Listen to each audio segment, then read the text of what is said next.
tilted compared to how much little movement there is. So if you imagine if you're going downhill and you're landing on your ankle, you've got all of that movement. When people twist ankles, it's going downhill, it's because they're landing on their heels. So the reason why we're putting our heels first is because we're braking. We want to slow down. But if you have that little bit of extra confidence, get that slight forward lean, get on your toes, yes, you think you're going to fall over, but your legs, I promise you, are going to catch you and you're not going to twist your ankles. I think that's my first one. My second point is if you imagine if you're running on the road, every stride is exactly the same and you're almost like you're on a bicycle.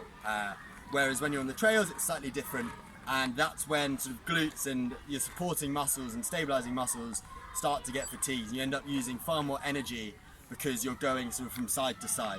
And a lot of people do that on the downhill, so you'll get like a steep turn or there'll be rocks in the middle, and what people will do is they'll take sort of lots of little steps to go around the outside and then get back onto the middle of the trail. But actually, if we can, instead of moving from side to side, if we can just adapt the length of our stride, so either long and short, just so we can keep as efficient as possible, we'll then end up using less energy.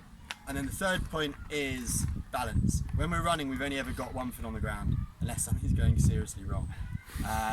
So with your arms, don't worry about, you haven't got to be perfect Mo Farah, arms going forwards and backwards, like with a massive elbow bend. Use your arms to balance. Like if you look at other animals in the wild, like everyone else, like monkeys for example, when they're running on branches, like they've got their tail that's sticking out that's helping them balance. We haven't got that luxury, thankfully.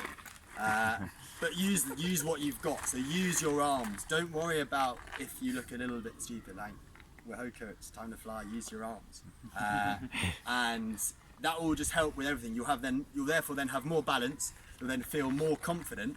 So you'll be on your toes. It will then give you that spring and that stability to then be able to dodge certain obstacles and kids on the trail.